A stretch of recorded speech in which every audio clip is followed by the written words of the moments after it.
This meeting is being recorded. Bienvenidos a todos. Gracias por estar aquí. Mi nombre es Yvonne Smith, formo parte del personal del Catholic Information Center.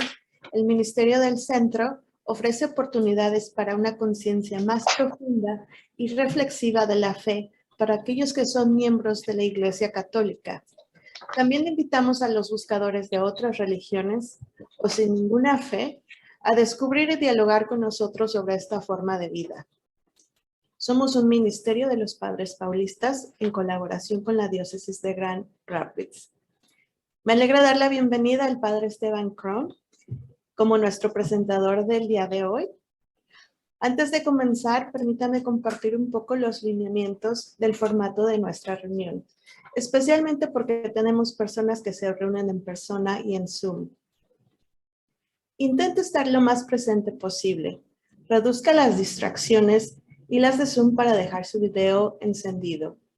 Aquellos en Zoom pueden usar el cuadro del chat en todo momento, especialmente para publicar preguntas o ideas para compartir con el Padre Esteban. Mantenga su micrófono en silencio durante las presentaciones. Esto ayudará a eliminar el ruido de fondo para todos. Tendremos oportunidades para conversar entre nosotros y con nuestro presentador. Para aquellos reunidos en grupo en los sitios del programa, acérquese a la cámara web y al micrófono cuando tengan algo para compartir.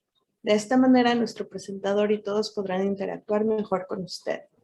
Para las personas que se unen en Zoom, use la función de levantar la mano cuando tenga una pregunta o algo para compartir. Comencemos con la reunión con una oración. En nombre del Padre, del Hijo y del Espíritu Santo. Amén. Oh Dios, creador de todas las cosas, que dispusiste para el género humano la ley del trabajo, concédenos que, a ejemplo de San José y bajo su patrocinio, podamos completar las obras que nos encomiendas y alcanzar las recompensas que prometes.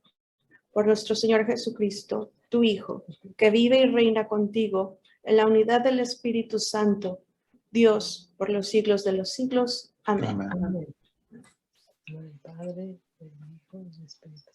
Ahora sí, permítame presentar al Padre Steve Cron. Es un sacerdote de la Diócesis de Grand Rapids, ahora jubilado y más recientemente se desempeñó como párroco de la parroquia San José en Wyoming. Un verdadero fanático de los Tigres, el Padre Steve también se desempeñó como capitán del equipo para el juego de béisbol anual Let's Go to Bat for Kids Catholic Charities All-Star. Como San José, el Padre Steve es un padre adoptivo. Tiene 2 hijos, 13 nietos y 5 bisnietos. Por favor, ayúdenme a dar la bienvenida al Padre Steve.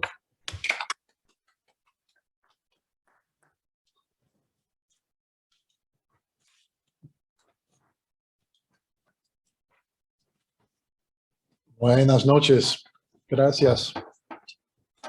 5 bisnietos, pero número 6 está en camino. Oh, muy bien. Bravo. Para el fin de julio. Si les pregunto, ¿cuándo es la fiesta de la Anunciación? A lo mejor contestarán el 25 de marzo. Pero ¿cuántos preguntarían cuál Anunciación?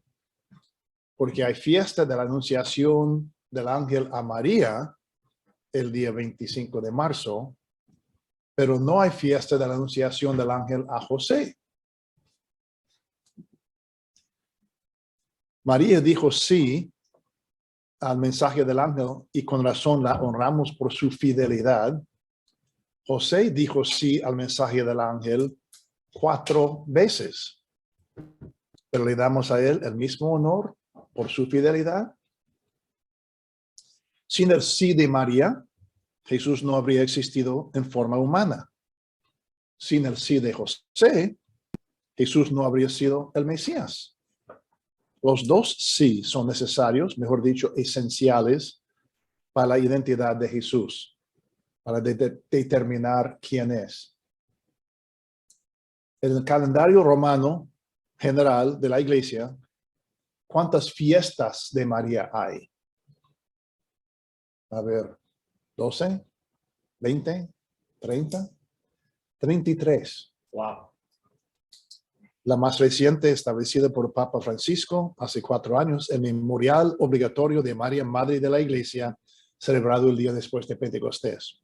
33 fiestas de María. ¿Cuántas fiestas de San José hay? 2.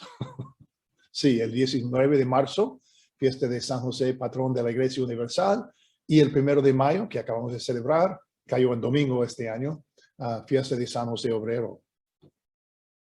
Como mencioné, hay fiesta de la Anunciación a María, no hay fiesta de la Anunciación a José. Hay fiesta de la Natividad de María, 8 de septiembre. Hay fiesta de la Natividad de Juan Bautista, 24 de junio. No hay fiesta de la Natividad de José. Hay fiesta del Santo Nombre de María, 12 de septiembre. No hay fiesta del Santo Nombre de José. Hay fiesta de la Maternidad de María, 1 de enero. No hay fiesta de la Paternidad de José.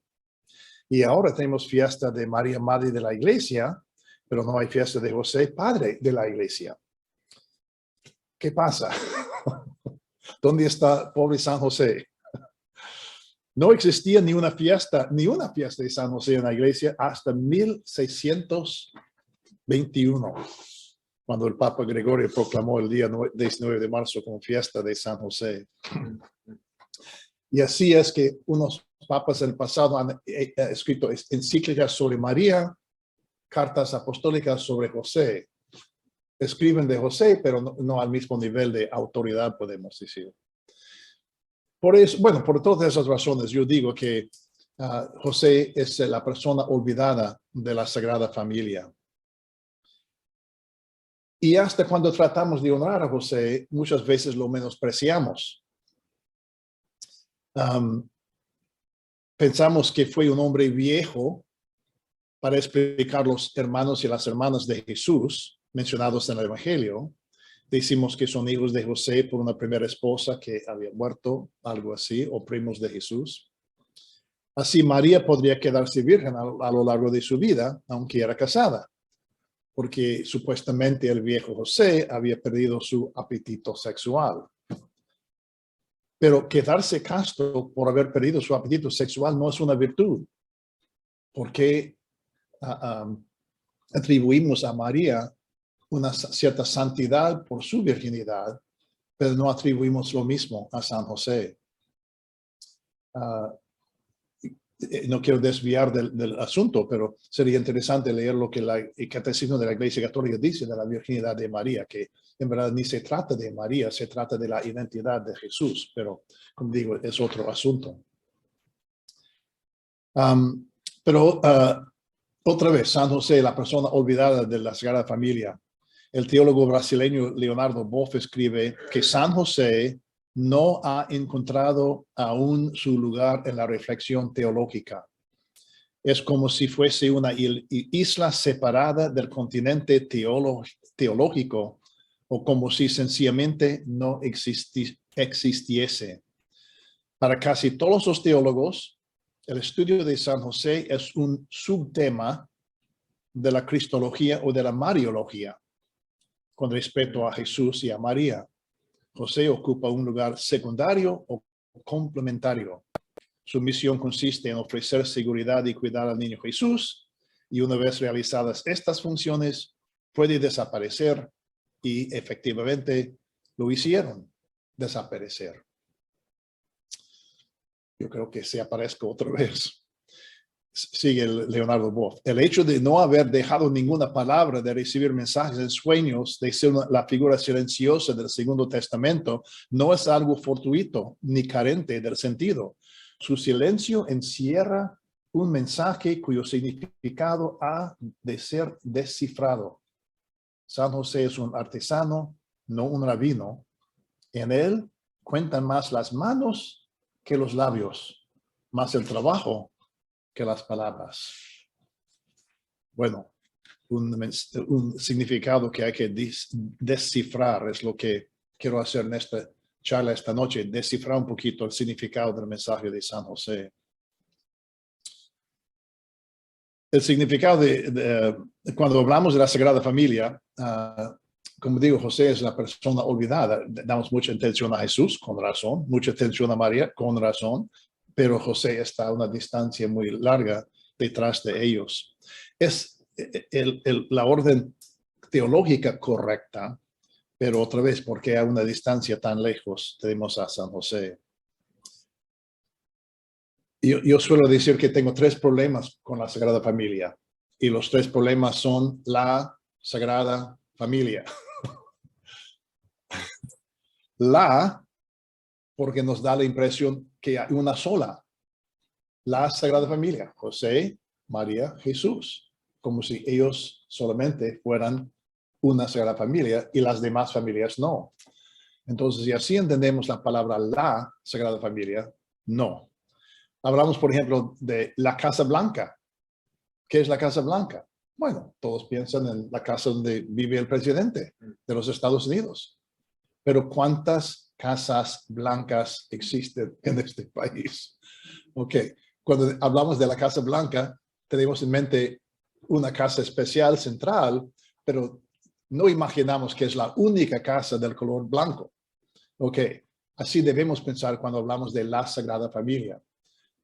Jesús, María y José, la familia ejemplar de lo que es una familia, pero no la única familia sagrada en ninguna forma. La Sagrada Familia.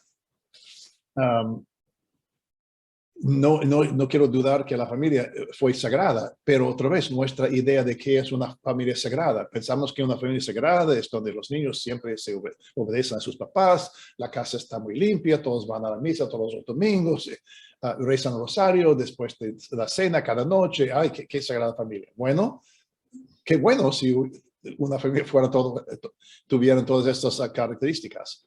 Pero lo sagrado de una familia, la santidad de una familia, no viene de nuestro comportamiento. Dios está presente cuando aún 2 o 3 se reúnen en su nombre. Nuestras familias son tales reuniones. Dios es amor y el que conoce el amor conoce a Dios. Dios ya está presente en nuestras familias, el amor de estas relaciones misteriosas que forman la familia, el amor entre esposos que empezaron la familia, el amor de padres y madres por sus hijos e hijas, el amor entre hermanos y hermanas, sin mencionar tíos, tías, abuelos, abuelas, hasta compadres. Cada persona y cada evento en la vida familiar es capaz tanto de revelar la presencia de Dios a nosotros como evocar de nosotros la vida de Dios. En esas cualidades de compasión, bondad, ternura, cariño, servicio, perdón, fidelidad, amor, en la familia más que en cualesquier otras circunstancias, somos obligados a practicar y a vivir estas cualidades y virtudes. Entonces, la santidad no es algo que nos esforzamos por alcanzar o realizar. Es algo que se nos da y tenemos que descubrir y vivir. Ok, la Sagrada Familia. El Catecismo de la Iglesia Católica define la familia: un hombre y una mujer unidos en matrimonio forman con sus hijos una familia. Claro, esta es una familia, pero no describe la familia sagrada. Sus hijos. La verdad es que la relación entre José y María tampoco corresponde a lo que la Iglesia Católica dice que es un matrimonio sacramental. Ay, eso es asunto para otra charla otro día. Si la definición oficial de una familia no corresponde a la realidad de la Sagrada Familia, tampoco corresponde a muchas de nuestras familias. En la introducción se mencionó que yo tengo 2 hijos, 13 nietos, 5 y medio bisnietos. Ok. Pero no tengo esposa, no estoy casado, adopté a mis hijos, pero según la definición del catecismo, no somos familia. ¡Ay! Entonces, ¿qué es familia? Entonces, el problema que tengo con la definición del catecismo es que la definición se basa en la estructura de la familia, no en la dinámica de lo que es una familia. Ser familia no consta tanto de vínculos biológicos, de sangre, como decimos, como consta de vínculos de amor. De la familia recibimos casa y techo, comida y ropa, pero podemos encontrar estas cosas esenciales, sí, en un shelter para los homeless, que es, claro, para ellos es sumamente importante. Pero además, entonces, la familia es donde encontramos amor incondicional, seguridad, apoyo, compañerismo, perdón, fidelidad, cariño para todos los que se reciben en este círculo de amor. Claro, idealmente, deseamos que los vínculos de sangre sean acompañados por los vínculos de amor, pero la realidad es que no siempre es así. Los que sí cumplen las responsabilidades de amor y seguridad y fidelidad, aunque haya un matrimonio o no, son una familia. Mi hijo mayor, Armando, me dijo una vez, tú ni eres mujer, pero has sido más madre para mí que mi propia madre. Él entiende lo que es familia. Entonces, José no fue padre biológico de Jesús. Jesús fue concebido antes de que José y María se casaran. Pero los evangelios, inclusive la misma María, llaman a José el padre de Jesús. Y voy a volver a este punto en un momento. Entonces, así empezamos con la Sagrada Familia. Y José es miembro de esta familia. Pero quiero concentrar ahora precisamente en José. El nombre de José significa el Señor añadirá, aumentará, multiplicará, dará, hará crecer. Precisamente lo que Dios está añadiendo, aumentando, multiplicando en José. Nadie me ha explicado bien. Pero normalmente el significado del nombre de José es su conexión con José del Antiguo Testamento. El penúltimo de los 12 hijos de Jacob, cuyos hermanos lo vendieron como esclavo a unos egipcios, y quien últimamente llegó a ser un confidente del faraón, cuyos hermanos en tiempo de escasez viajaron a Egipto para comprar trigo, que en su papel como asistente al faraón encontró a sus hermanos, aunque ellos no lo reconocieron, que a su vez sí reconoció a sus hermanos, fue reconciliado con ellos, y por consiguiente ellos se mudaron a Egipto. Después de unas generaciones, estos hebreos llegaron a ser un pueblo esclavizado, el pueblo que bajo Moisés Dios liberó por medio del Éxodo. Pero todo esto empezó con José, hijo de Jacob. ¿Por qué fue vendido José como esclavo? Porque en ese tiempo era el último y el predilecto de los 11 hijos de Jacob, y tuvo un sueño en que él, siendo el menor, iba a dominar sobre sus hermanos mayores. Su error fue compartir el sueño con sus hermanos mayores. Ellos se pusieron celosos, lo vendieron y mojaron su túnica con la sangre de un chivo para aparentar que había muerto. En otras palabras, el José del Nuevo Testamento fue soñador, igual que el José del Antiguo Testamento. También el José del Nuevo Testamento fue a Egipto, igual que José del Antiguo Testamento. El Papa Francisco hace esta conexión entre los dos José, por citar Génesis capítulo 41, versículo 55. En su carta apostólica Patris Corde, él escribe, hubo hambre por todos los países, pero en Egipto había pan. En todo Egipto empezó a sentirse el hambre. El pueblo entonces le pedía a gritos al faraón pan, pero éste les decía a todos, vayan donde José. Entonces la importancia del nombre de José no es tanto su significado, Dios aumenta o multiplica, sino su conexión con José, hijo de Jacob, del libro de Génesis. José fue, como nosotros decimos, carpintero. Y esto sabemos no de las narraciones del nacimiento de Jesús, donde aparece José en persona, podemos decir, sino más tarde en los evangelios, cuando la gente pregunta de Jesús, ¿no es este el carpintero, el hijo de María? Suponiendo que el hijo sigue el trabajo de su papá. Y en el evangelio de Mateo, ¿no es el hijo del carpintero?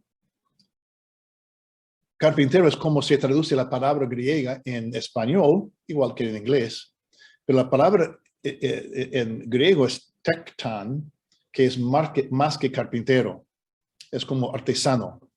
Un tectán era fundamentalmente carpintero, que hacía casas, tejados, yugos, muebles, ruedas, estantes, bancos, carretas, remos, mástiles, pero sabía también trabajar en piedra, construyendo casas, muros, sepulturas y terrazas, y manejaba el hierro para hacer asadones, palas, clavos y rejas. No sabemos con seguridad si el trabajo de José incluyó todo esto, pero sí sabemos que en los tiempos de Jesús, el rey Herodes Antipas estaba reconstruyendo el pueblo de Séforis, una distancia de menos de 4 millas de Nazaret, como el ornamento de Galilea. Y artesanos de Nazaret viajaron hasta Séforis para trabajar en la construcción de la ciudad. No existen pruebas de esto, pero es posible que tanto Jesús como José eran unos de estos trabajadores. Con todo esto es obvio porque porque José tiene el título de San José Obrero. En su encíclica Laborum Exercens sobre el trabajo humano, escrito en 1981 para conmemorar el 90 aniversario de la encíclica del Papa León XII, Rerum Novarum, que se trata también de la dignidad del trabajo y los derechos de los trabajadores, el Papa Juan Pablo II escribió que lo que da al trabajo su dignidad es el mismo trabajador. José dignifica el trabajo. José santifica el trabajo. Con razón lo llamamos José Obrero. Los evangelios de Marcos y Juan no nos dan ningún detalle sobre el nacimiento y la infancia de Jesús. Lucas y Mateo sí. El Evangelio de Lucas nos narra los eventos del nacimiento de Jesús desde la perspectiva de María. El Evangelio de Mateo nos narra los eventos del nacimiento de Jesús desde la perspectiva de José. No debemos tratar de armonizar las dos versiones, no es posible y va a causarnos más problemas. Por ejemplo, Lucas dice que Jesús nació en el establo donde visitaron los pastores. Mateo dice que Jesús nació en casa donde visitaron los magos. ¿Y qué hacemos? Nuestras escenas navideñas son del establo y colocamos a los magos en el establo, inconscientes de que las discrepancias entre los dos evangelios. Si leemos solo el Evangelio de Lucas, tenemos que preguntarnos cómo supo José de todo lo que estaba pasando. Si leemos solamente el Evangelio de Mateo, tenemos que preguntarnos cómo supo María de lo que estaba pasando. ¿Hablaron entre sí? Suponemos que sí, pero los evangelios no nos relatan sus conversaciones y diálogos. Y claro, nosotros tenemos mucha curiosidad sobre todo esto. La primera mención de José en el Evangelio de Mateo es en la genealogía, el árbol de descendientes, de antecedentes, que dice que José fue el hijo de Jacob, no Jacob de Génesis que acabo de hablar de él. En el libro de Lucas, no llegamos a la genealogía de Jesús hasta el capítulo 3, y dice que José es el hijo de Elí. Entonces, desde el principio tenemos una diferencia. ¿Cómo se llamaba el padre de José? El abuelo paterno de Jesús, Jacob o Elí. Dos versiones en dos evangelios. Tanto Mateo como Lucas escribieron las genealogías con fines teológicos, que es su propósito en darnos este árbol genealógico en la forma en que nos los dan. Mateo, siendo un judío, escribiendo para otros judíos que habían creído en Jesús, quería demostrar que el árbol familiar de Jesús empezó con Abraham, el padre de los judíos. Lucas, autor gentil, es decir, no judío, escribiendo para otros gentiles que no conocían de Abraham y todos estos, quería que el árbol familiar de Jesús empezara con Adán, padre de todos los seres humanos, para poder incorporar a los que no eran judíos. Y en cada genealogía, José fue el hijo de Elí, de Jacob, de Abraham, de David, de Adán, antes de que fuera padre. Cada padre es primero hijo, antes de ser padre. Entonces Mateo escribe, el nacimiento de Jesucristo fue así. Su madre estaba comprometida con José, pero antes de que vivieran juntos. comprometidos en estos días quiere decir casados, pero no vivir juntos. Es una explicación más larga que interesante quizás, pero otra vez no quiero desviar mucho, pero en esos días el compromiso entre dos personas ya constaba el matrimonio, pero vivir juntos fue un proceso, una etapa, un paso más después. Pero se consideraban ya casados. Eso es importante porque, como vamos a ver, si comprometidos pero no casados, bueno, otra vez, comprometidos sí casados, porque si María quedó embarazada, José pensaba que eso fue adulterio y hubiera sido así, pero vamos a volver a eso un momento.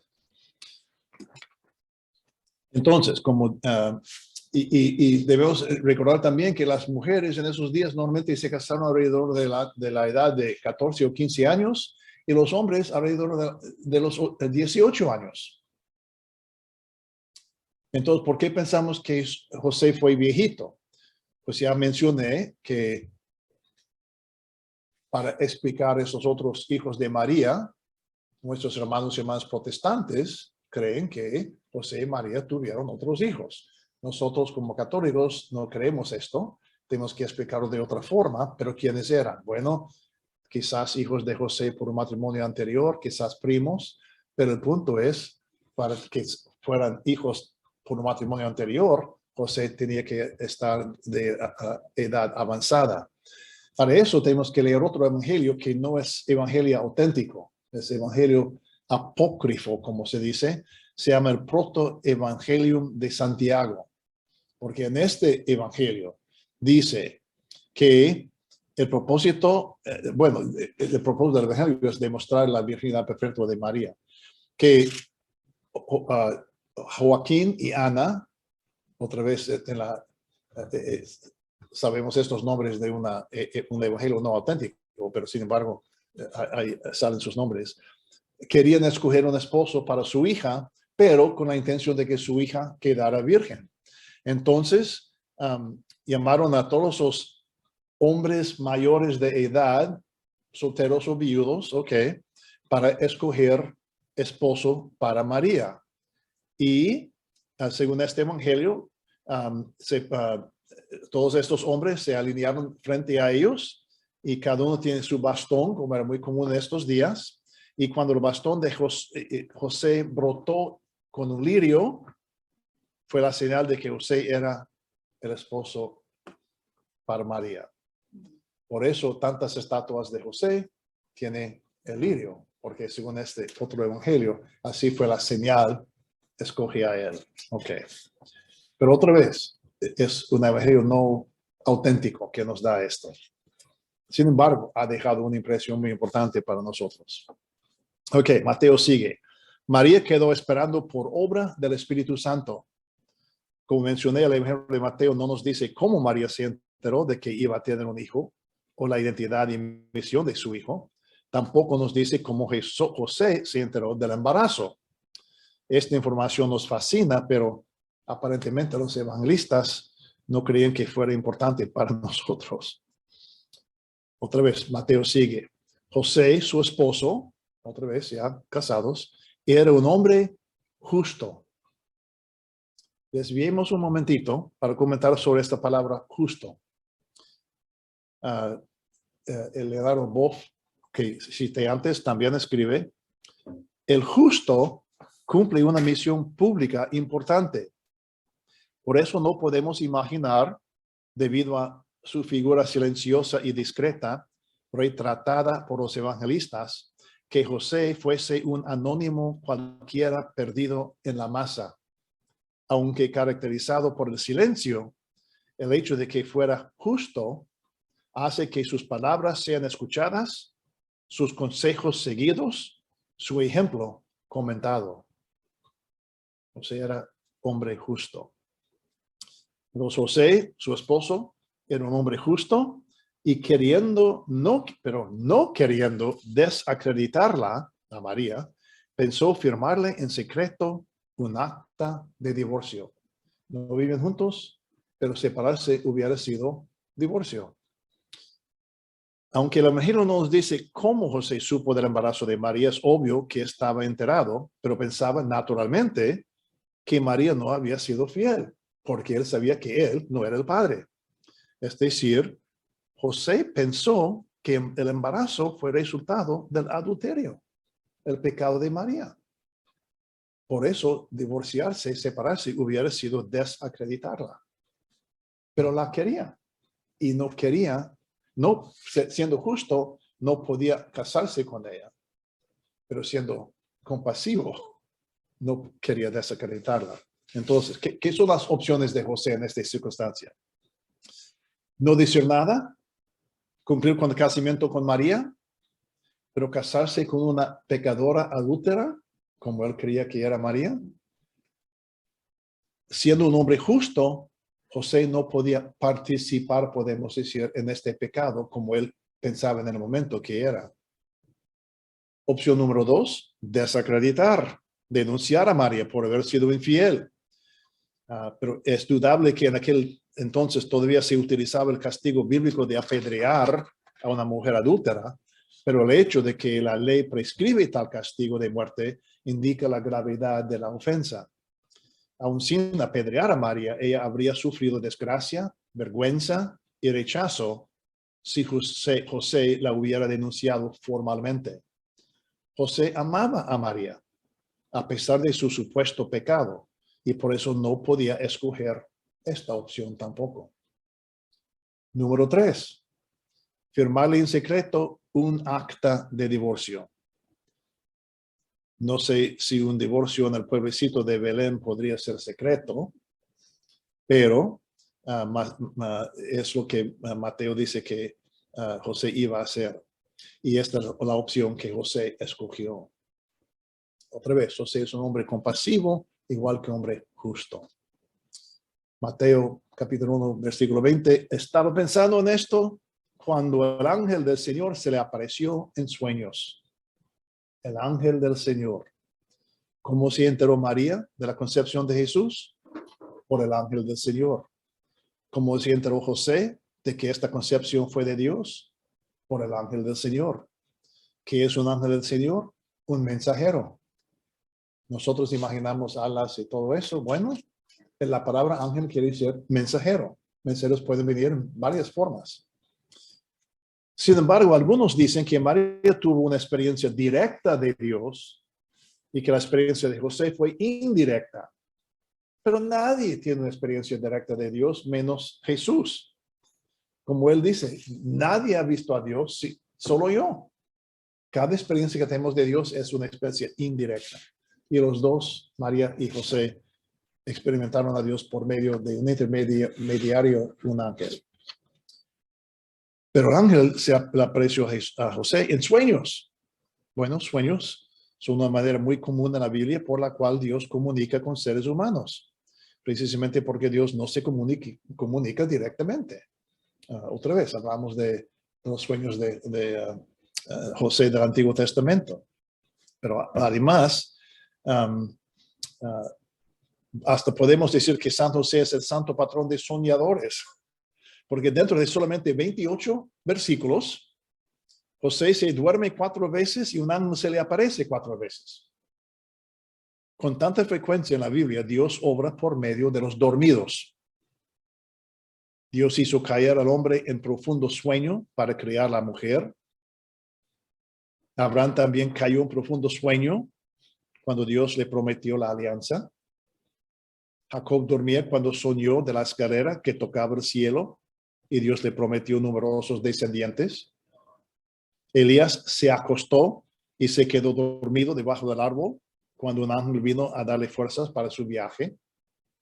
Y un profundo sueño lo iba dominando a Eutico mientras estaba sentado en la ventana escuchando una charla de parte de San Pablo. Cayó del 3er piso, lo recogieron muerto, pero Pablo lo tomó en sus brazos y le devolvió la vida. A pesar de todo estos sueños en los evangelios, 10 veces Jesús dice, despiértense, estén despiertos. La paradoja es que no podemos vigilar bien si no hemos dormido bien. Pensemos en Pedro, Santiago y Juan en el huerto de Getsemaní. Cayeron dormidos y no podían vigilar ni una hora con Jesús. Y no podemos soñar si no dormimos. El último sueño narrado en el Evangelio de Mateo es el de la esposa de Poncio Pilato. No te metas con este hombre porque es un santo. Y anoche tuve un sueño horrible por causa de él. Si no hemos dormido bien, tampoco podemos despertar bien. El sueño profundo es don del Espíritu de Dios. Como dice Salmo 127. Si el Señor no construye el edificio, en vano se fatigan los obreros. En vano te levantas tan temprano y te acuestas tan tarde. Y en procurar el pan que tanto afanas. Cuando Él colma en el sueño a sus amigos. ¿Cuántas veces nos hemos acostado pensando un problema solo para levantarnos con la solución? Dormir es abandonarnos. No hay actividad, mucho menos hiperactividad. No estamos en control. No existe,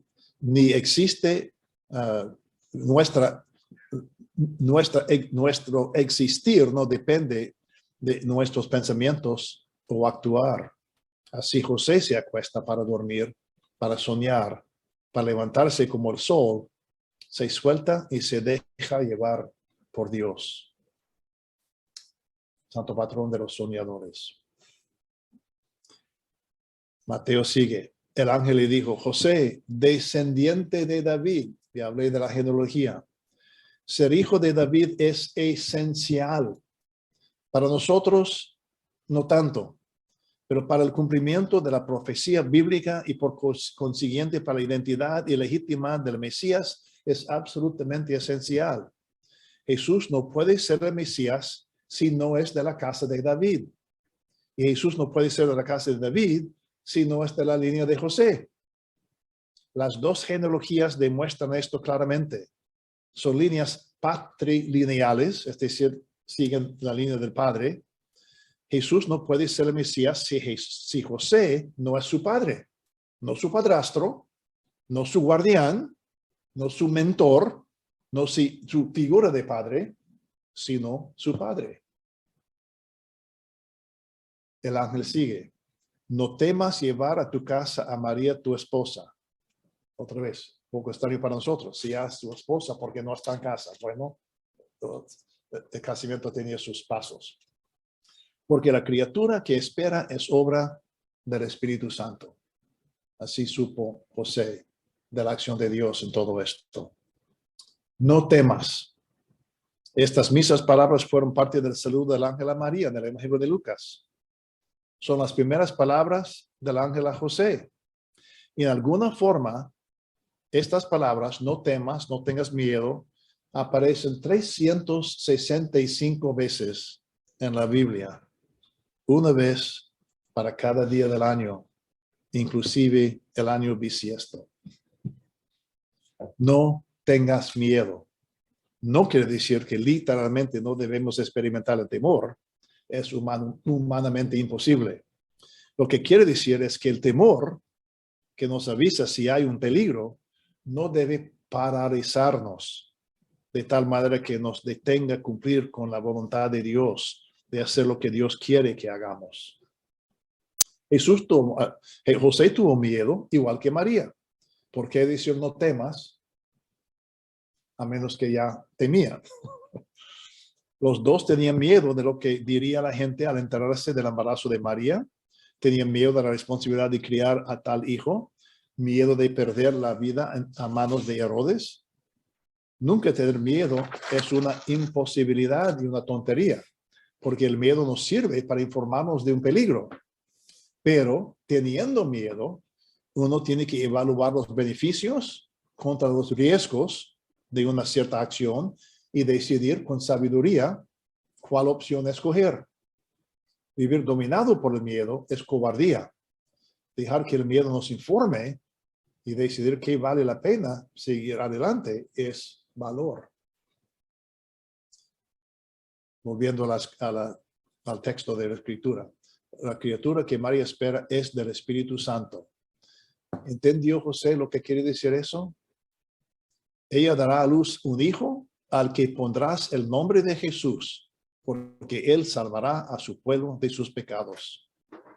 El nombre Jesús es forma corta de Yehoshua, que quiere decir Dios ayuda o Dios salva.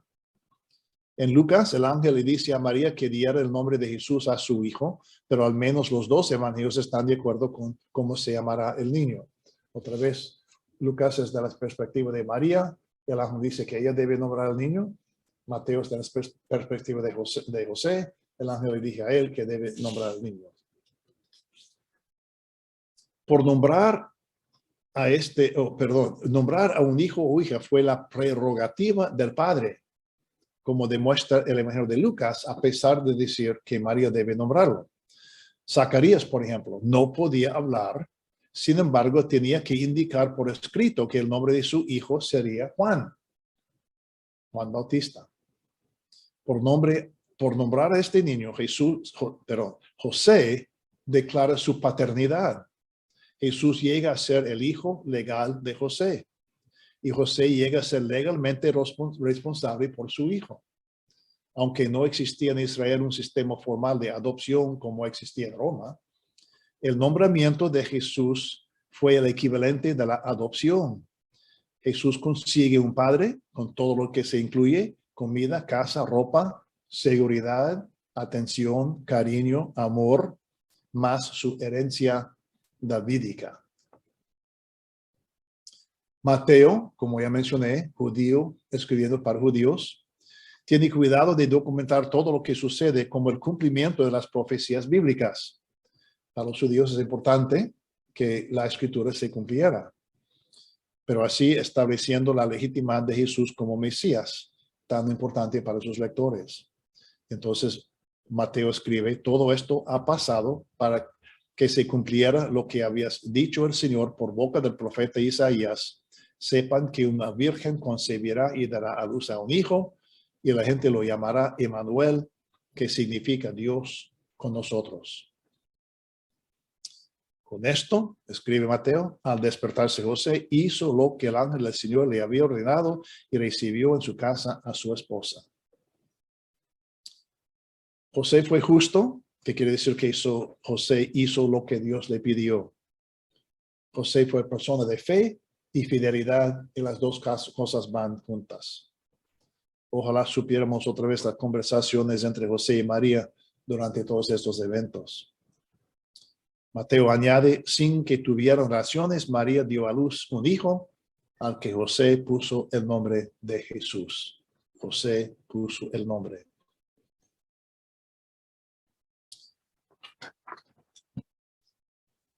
Nombrar a Jesús también cumple el mandamiento de Dios. El evangelio de Lucas no indica precisamente quién nombró a Jesús. Solamente dice: le pusieron el nombre de Jesús, los dos papás. Pero Mateo dice que fue José como padre de Jesús. Otra vez, nombrar a un niño, a un hijo, es significativo. Dar el nombre es símbolo de dar al niño su identidad, un sentido de ser miembro de una familia y hasta de un pueblo y una nación. También simboliza la responsabilidad de dar todo lo necesario para que este niño, viva y llegue a ser su propia persona.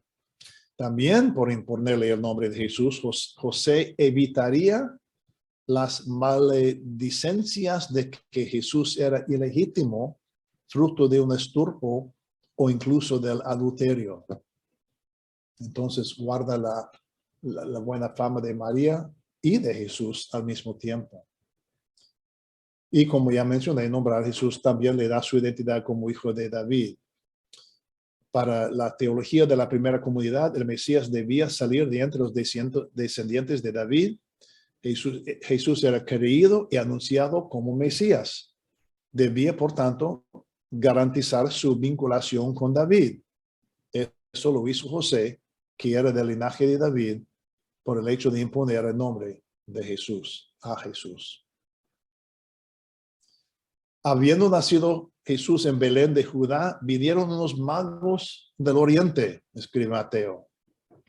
Los magos preguntan del rey Herodes: dónde está el nuevo rey de los judíos. Al enterarse de que había de nacer en Belén, siguieron la estrella. Al ver la estrella se alegraron mucho y habiendo entrado en la casa, fijémonos, en la casa, ¿no nació Jesús del pesebre, en un establo? Según el Evangelio de Lucas, sí, pero no hay magos en Lucas. Lucas dice que José y María vivieron en Nazaret, fueron a Belén para el censo, regresaron a Nazaret. Así Jesús nació en Belén y fue criado en Nazaret. Mateo dice, vivían en Belén, se huyeron y Jesús nació en casa. Se huyeron a Egipto. Cuando volvieron para evitar el hijo de rey Herodes, que todavía reinaba sobre el territorio de Belén, regresaron no a Belén, sino a Nazaret. Y así en Mateo Jesús nació en Belén, pero fue criado en Nazaret. Entonces, dos versiones distintas. Están de acuerdo de que nació en Belén y están de acuerdo que fue criado en Nazaret, pero la forma de llegar es distinta. Entonces, dice Mateo, de los magos, habiendo entrado en la casa, hallaron al niño que estaba con María, su madre, y se postraron para adorarlo, y abriendo sus cofres, le ofrecieron regalos, oro, incienso y mirra. Luego los magos regresaron a su país por otro camino, porque se les avisó en sueños otra vez, que no volvieran donde Herodes. Otro sueño, otros soñadores.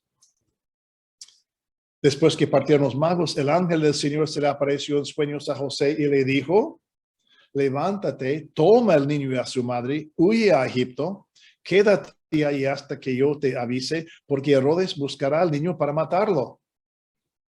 ¿Por qué quería matarlo? Porque los magos habían preguntado del rey, ¿dónde está el nuevo rey?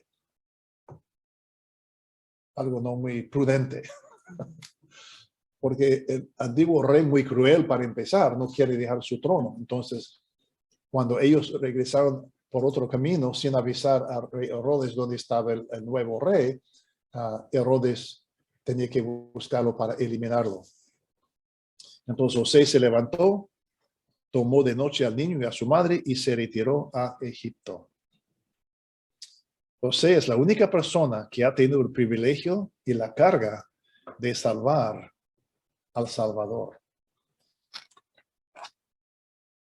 Una vez más, Mateo cita el Antiguo Testamento, yo llamé de Egipto a mi hijo. José, ya mencionamos que José del Antiguo Testamento fue a Egipto y ahora José del Nuevo Testamento hace lo mismo. Se retiró a Egipto. ¿Qué quiere decir? ¿De qué consta retirarse a Egipto?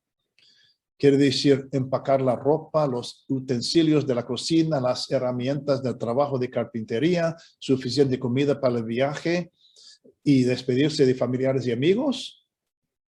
¿O quiere decir nada de esto? Quizás quiere decir huirse con solo la ropa que llevaban en sus espaldas. Los evangelios no nos dicen. No sabemos, pero podemos imaginar que salir de emergencia no fue algo sencillo. Pero sí sabemos lo que es vivir en un país extraño. No hablaban el idioma, no conocían la cultura y las costumbres, no conocían a nadie. Huir a Egipto, donde José no tenía trabajo, donde no sabía si podría encontrar trabajo, donde no sabía cómo serían recibidos, y sin saber cuánto tiempo tendrían que quedarse en Egipto. José, María y Jesús eran refugiados, exiliados, inmigrantes y hasta indocumentados, aunque en esos días no tenían los mismos papeles como hoy en día. ¿Entendían los egipcios el apuro, la situación difícil en que estaban José, María y Jesús para recibirlos y ayudarles y apoyarlos?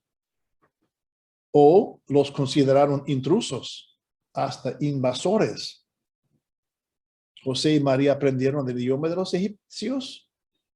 ¿Se burlaba la gente de ellos por hablar con acento? estaban fuera de lugar por su estilo de vestir. ¿Tenían los egipcios resentimiento contra José pensando que había venido para robarles sus trabajos? La experiencia de huir a Egipto. Últimamente, después de la muerte de Herodes, y los escolares de las escrituras piensan que la Sagrada Familia pasó al menos un año y posiblemente hasta 3 años en Egipto, el ángel del Señor se apareció en sueños a José en Egipto. Le dijo, levántate y regresa con el niño y su madre a la tierra de Israel, porque ya han muerto los que querían matar al niño. El ángel del Señor viaja también hasta Egipto. Pero José temió ir a Judea.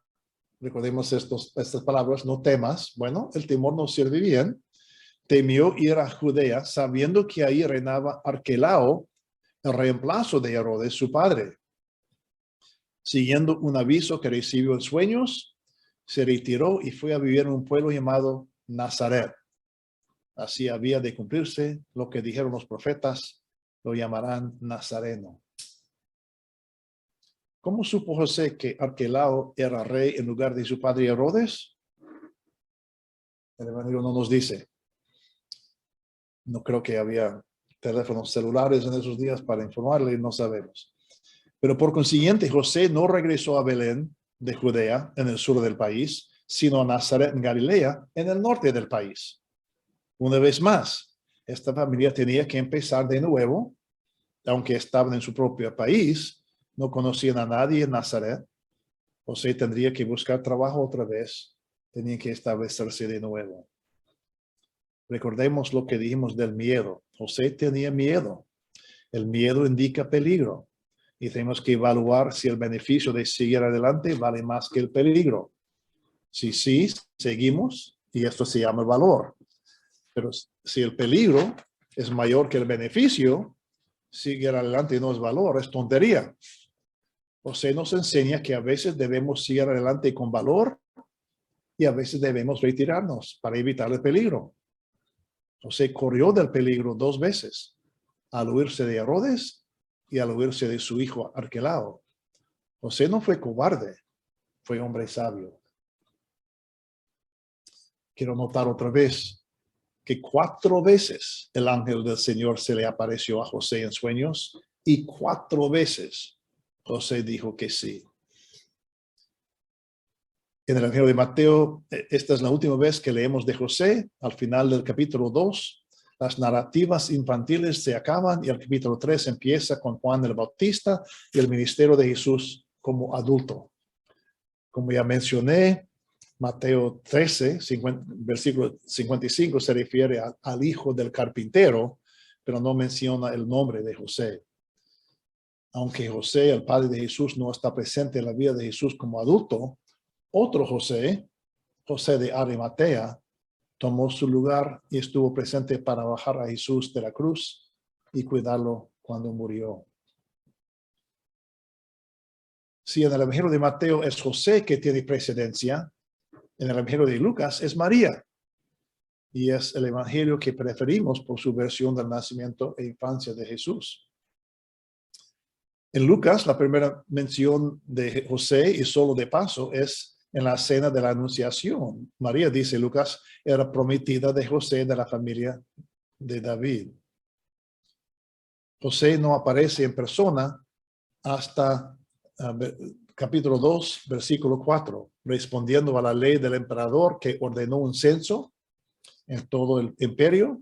José, como era descendiente de David, salió de la ciudad de Nazaret de Galilea y subió a Judea, a la ciudad de David llamada Belén, para inscribirse con María, su esposa, que estaba embarazada. Otra vez el Evangelio nos deja con preguntas. ¿Dónde está José? Desde la anunciación a María hasta la anunciación a Zacarías, desde la visita de María a su prima Isabel hasta el nacimiento de Juan Bautista, Lucas no dice nada de José. No aparece hasta el mismo nacimiento de Jesús. Lucas menciona a José cuando visitan los pastores. Hallaron a María, a José y a recién nacido en la pesebrera. Aunque cuando se habla de la circuncisión de Jesús, Lucas dice que al 8º día circuncidaron al niño según la ley y le pusieron el nombre de Jesús. ¿Quiénes lo circuncidaron y le pusieron el nombre? Bueno, supuestamente José y María, pero no se mencionan por nombre. Para la presentación en el templo, Lucas habla tanto de María como de José, como ellos. Y poco después, sus padres sin nombres. Ellos supuestamente son José y María, claro. Ellos llevaron al niño a Jerusalén, allí lo consagraron al Señor. Además, ofrecieron el sacrificio que ordena la ley, una pareja de tórtolas o 2 pichones. Sus padres traían al niñito para cumplir con él los mandatos de la ley. Y después de la profecía de Simeón, su padre y su madre estaban maravillados por todo lo que decía Simeón del niño. Otra vez, muchas veces Lucas menciona papá y mamá de Jesús sin mencionar sus nombres. 2 cosas para notar. Levítico, capítulo 12, prescribe un cordero de 1 año como holocausto y un pichón o una tórtola. Pero si la mujer no puede ofrecer una res menor, ofrecerá 2 tórtolas o 2 pichones. En otras palabras, José y María eran pobres. No eran indigentes, no es que no tenían comida, pero tampoco tenían suficiente para el sacrificio prescrito.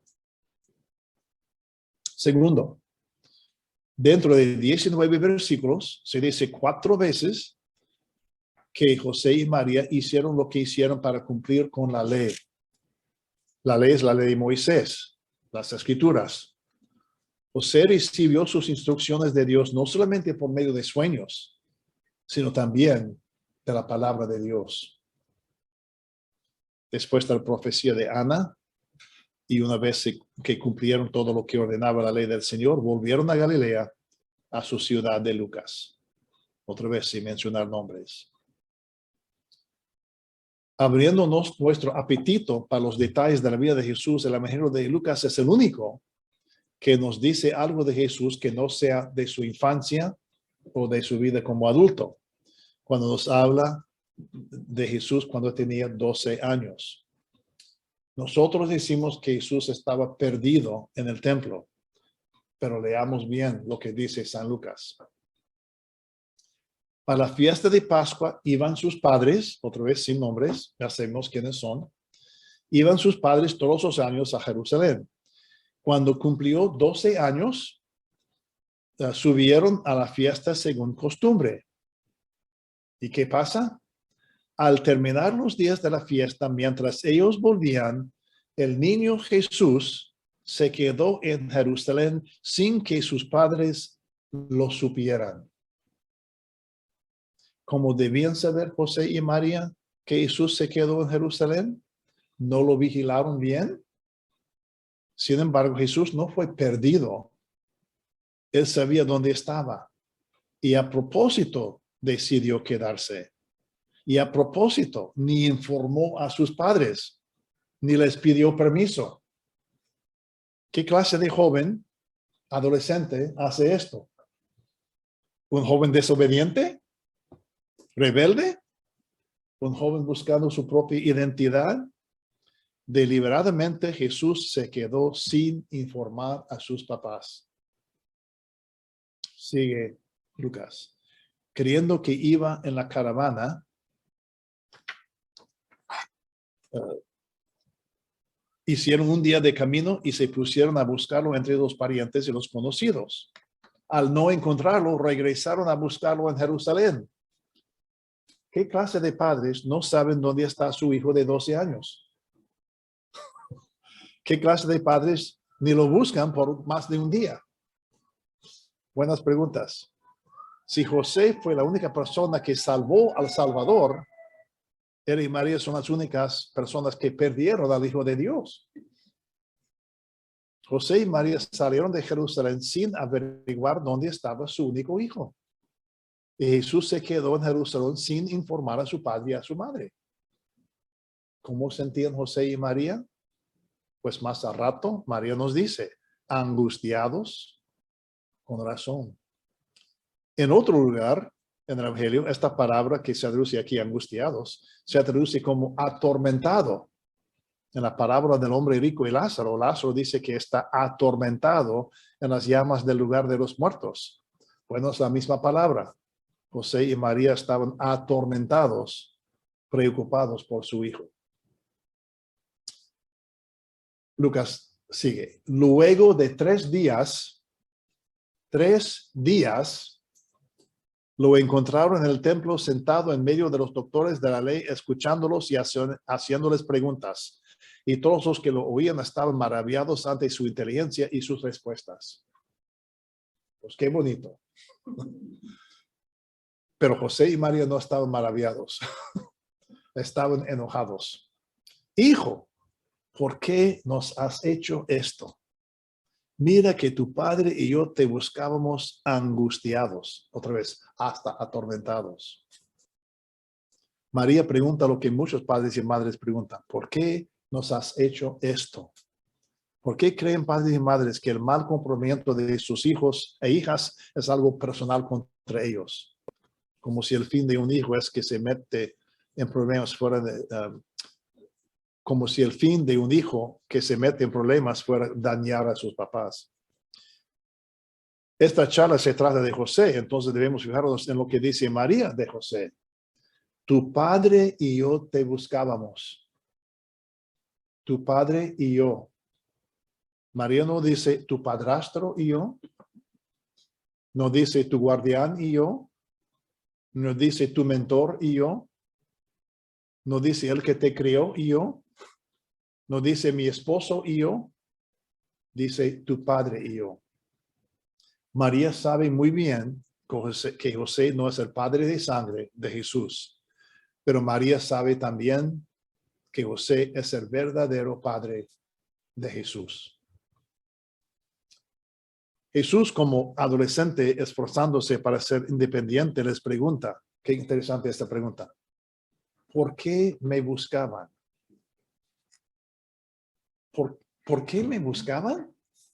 Un niño de 12 años, perdido, ahora por 3, 4 días, porque pasó un día antes de buscarlo, 3 días, 4 días sin saber dónde. ¿Por qué me buscaban?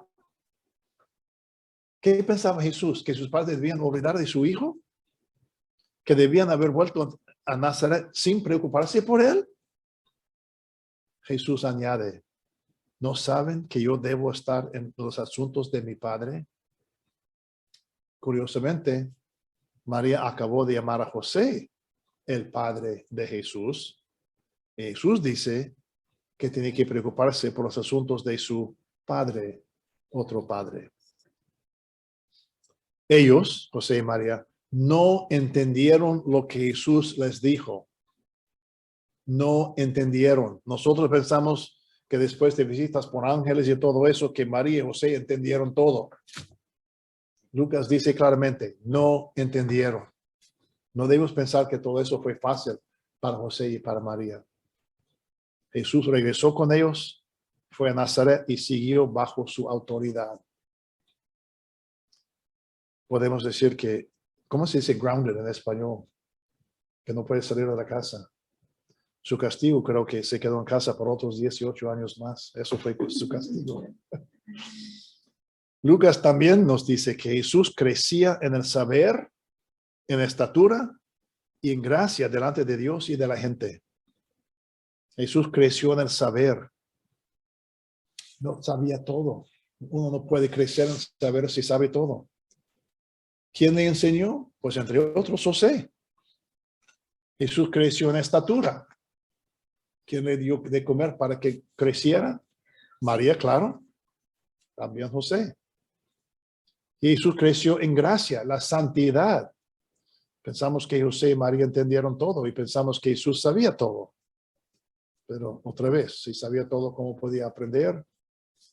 Y cómo podía haber crecido en la gracia. Con el fin del capítulo 2 del Evangelio de Lucas, dejamos a Jesús como infante y joven. El capítulo 3 empieza su vida pública como adulto y no encontramos a José en ningún lugar. Entonces, con todo esto, ¿qué hay de José? Bueno, Primero era hombre de labor, de trabajo, labor honesta, trabajo duro, trabajo manual, trabajo digno. Con razón lo llamamos, como mencionamos, José Obrero. Y con razón es modelo para todos los obreros y trabajadores. Nos enseña el valor de trabajo sencillo y silencioso que contribuye al bien no solamente de la familia, sino de la sociedad. José no dice ni una palabra en ninguno de los evangelios. Está quieto, silencioso. Este silencio junto con su trabajo reflejan el silencio y la invisibilidad de millones de trabajadores cuyas manos hablan con más fuerza que sus palabras. Los que fabrican las cosas que usamos diariamente, los que siembran y cosechan nuestra comida, los que preparan y sirven esta comida, los que limpian casas y hoteles, los que reparan carros, instalan techos que no son notados por el público y no atraen la atención a sí mismos, pero cuyo trabajo es esencial para nuestras vidas. En su carta Patris Corde, carta apostólica sobre San José, el Papa Francisco escribe esto, refiriéndose a la pandemia cuando también escribió la carta.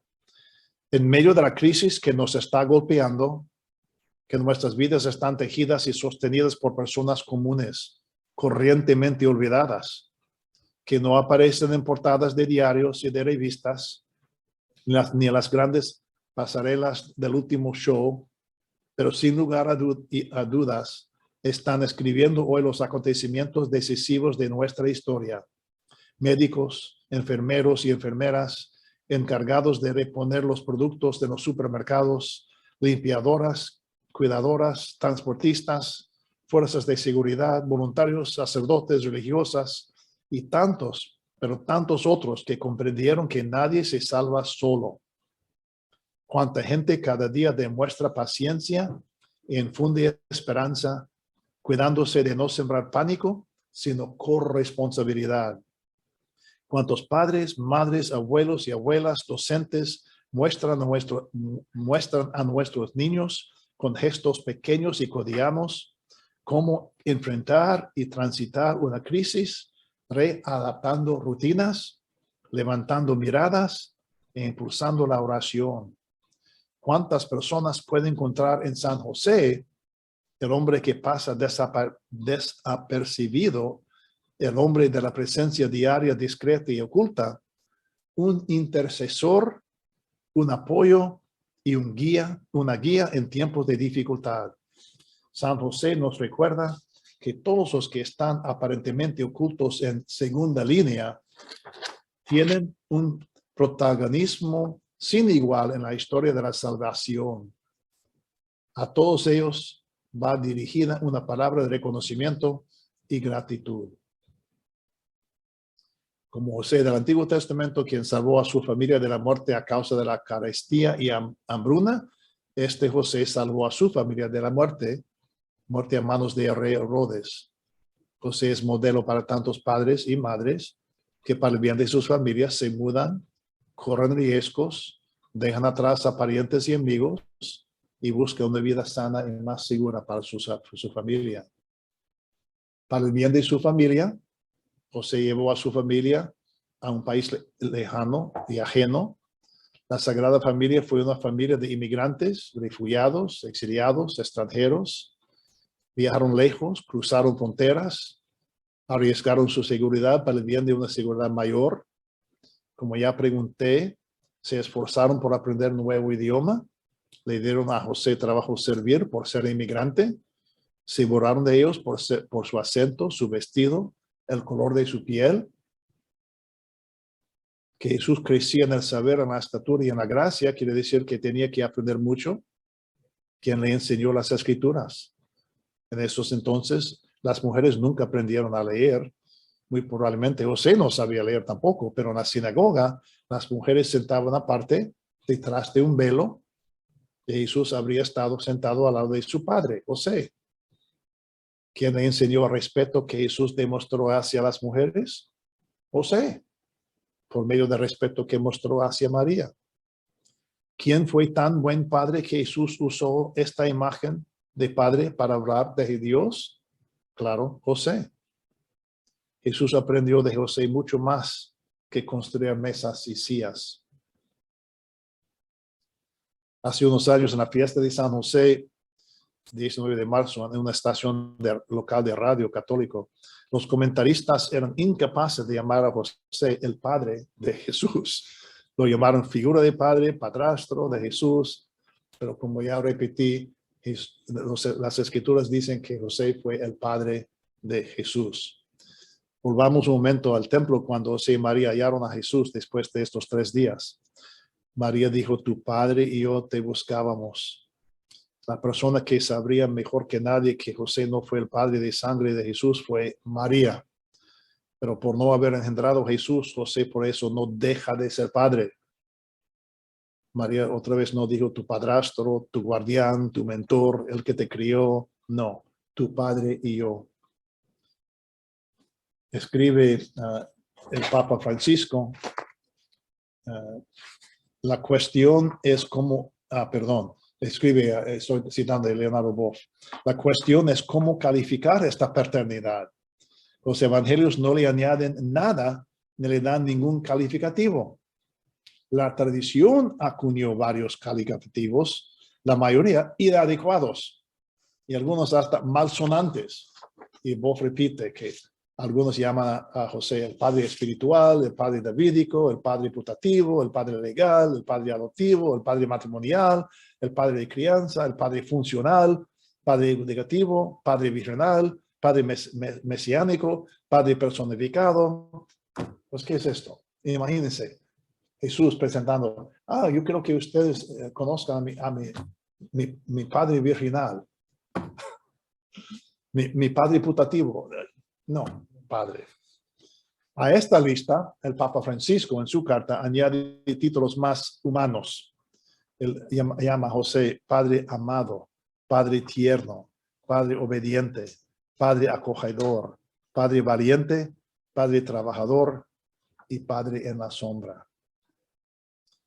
En su exhortación apostólica sobre San José, el Papa Juan Pablo II escribió que a este misterio de la encarnación pertenece también una verdadera paternidad, la forma humana de la familia del Hijo de Dios, verdadera familia humana formada por el misterio divino.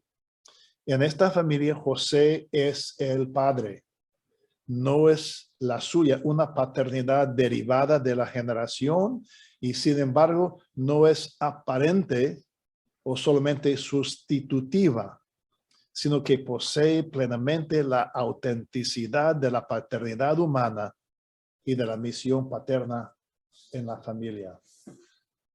Juan Pablo II entendió muy bien la paternidad de José. Papa Francisco también escribe, nadie nace padre, sino que se hace padre. Y no se hace padre solo por traer a un hijo al mundo, sino por hacerse cargo de él responsablemente. Todas las veces que alguien asume la responsabilidad de la vida de otro, en cierto sentido ejercita la paternidad respecto a él. Yo, como fue mencionado al principio de la charla, la introducción, que yo soy padre adoptivo, pero yo siempre he mirado a José como mi héroe, podemos decir. Yo recuerdo muy bien el mismo día, 18 de diciembre de 1987, yo conocí a mi hijo, era niño de la vecindad y yo era un tutor y mentor en cierto sentido, pero tenía que aclarar y discernir a dónde llegar con esta relación con este niño. Pero el evangelio del día fue de la aparición del ángel del Señor a José en sueños, cuando el ángel pidió que José aceptara a María y a su hijo. Entonces, en cierto sentido, el ángel preguntó a José, ¿puedes aceptar como tuyo a este niño que no engendraste? En este mismo tiempo, yo entendí que Dios me estaba pidiendo la misma cosa. ¿Podría yo, con el mismo valor como José, responder como José? Como José hice lo que Dios me había mandado Unos meses después conseguí custodia legal y después adopción final de mi primer hijo y más al rato un segundo hijo. Por eso digo que San José siempre ha sido mi inspiración y mi héroe. Como mencioné, tenemos fiesta de la maternidad de María, ahora necesitamos fiesta de la paternidad de José. Debemos celebrar y honrar a todos los que aceptan a los hijos e hijas de otros.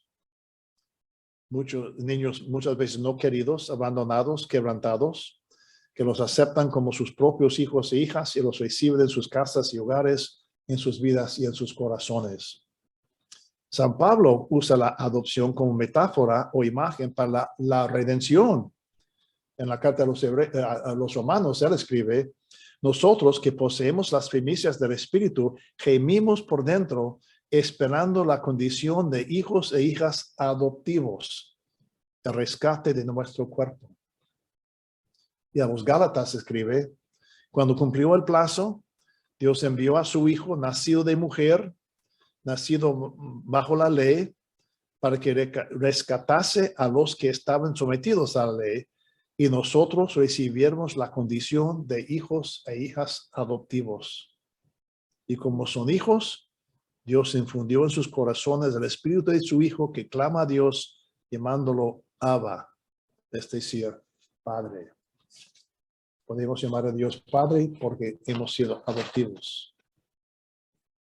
Yo recuerdo una vez en tarea de escuela, quizás algo de unos versículos, mi hijo Armando tenía que escribir un reporte hablando de adopción y él dijo, yo he sido adoptado 2 veces. Una vez por ti, otra vez por Dios. Bien dicho. Efesios. Bendito sea Dios, Padre de nuestro Señor Jesucristo, quien por medio de Cristo nos bendijo con toda clase de bendiciones espirituales del cielo. Por él, antes de la creación del mundo, nos eligió para que por el amor fuéramos consagrados a ser sus hijos e hijas adoptivos.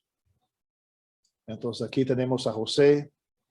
Los evangelios no relatan ni una sola palabra de parte de José, pero sin que hable, nos dice mucho.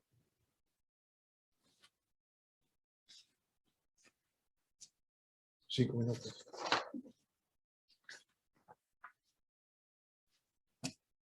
A ver, no sé si Mark puede, Sofía nos puede escuchar, ¿no? Pero no sé si puedes hacer pregunta. Abdías, ¿tiene pregunta? Ay, muy profundo, padre. Muchas notas. Ya.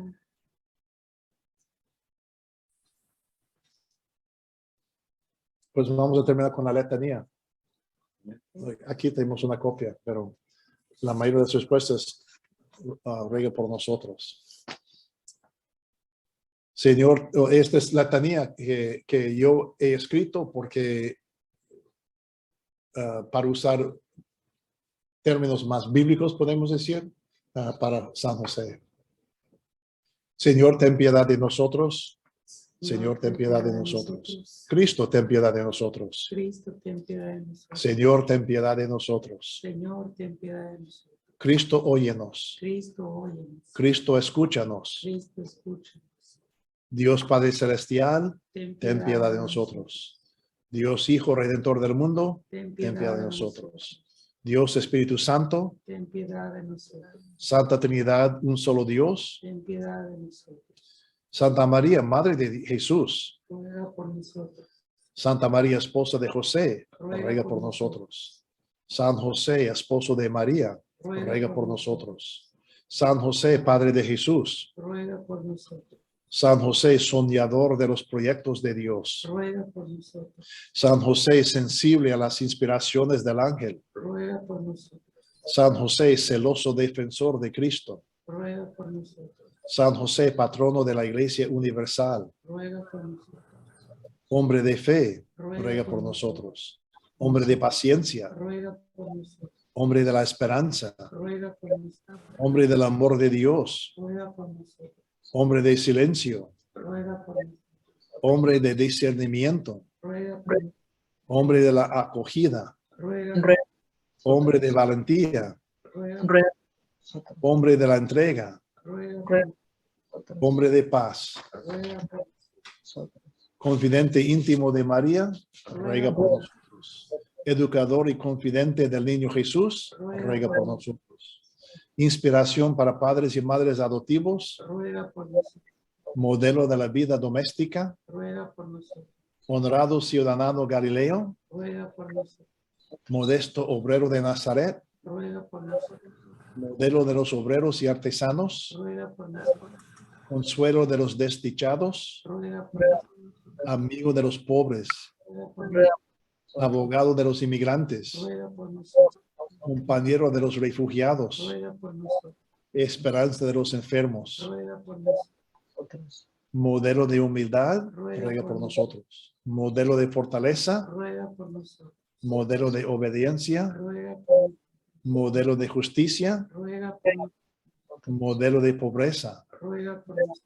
modelo de gratitud. Ruega por nosotros. Padre amado, Ruega por nosotros. Padre tierno, Ruega por nosotros. Padre obediente, Ruega por nosotros. Padre acogedor, Ruega por nosotros. Padre valiente, Ruega por nosotros. Padre trabajador, Ruega por nosotros. Padre en la sombra, Ruega por nosotros. Padre de nuestras familias. Ruega por nosotros.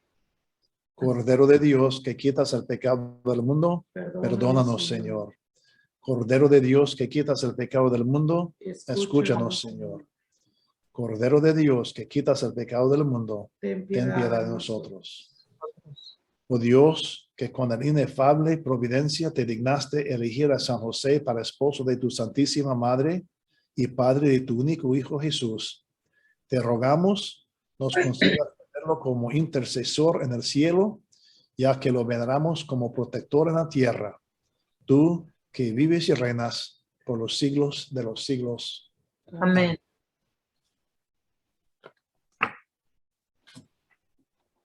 Muchas gracias. ¿Sí me escuchan? ¿Me oigo? Hola. ¿Sí me Hola, oye? yo Sí. sí escucho. ¿Sí me escucha? Sí, Ok, bueno, pues muchas ¿Tiene gracias. pregunta? no tengo preguntas, padre. Muchas gracias. Aclaración, queja. No, todo estuvo muy bien, muchas gracias. Mucha información. Pues gracias. Díaz. Díaz escribo muchas notas aquí. Muy bien. Muy bien, llegamos en el mismo momento al punto de terminar la sesión. Pues gracias. Y la charla está ahora grabada en video y Sí, ya para vamos todos a parar. interés pueden por medio del website, ¿no? Pueden encontrar la charla. Va a estar en YouTube también. O en YouTube, ok, muy bien. Entonces, para alguien que tenga interés. Otros Pues agradecemos mucho al Padre por haber estado aquí con nosotros el día de hoy y también a todas las personas que estuvieron en persona y en línea. Y eso sería todo. Muchísimas gracias y hasta luego. Bye. Muchas gracias. Muy bien, Bye. buenas noches. Bye. Bye.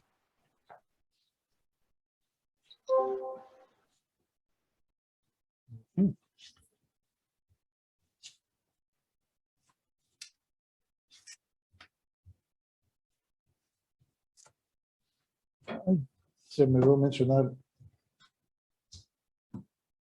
No, tú estás.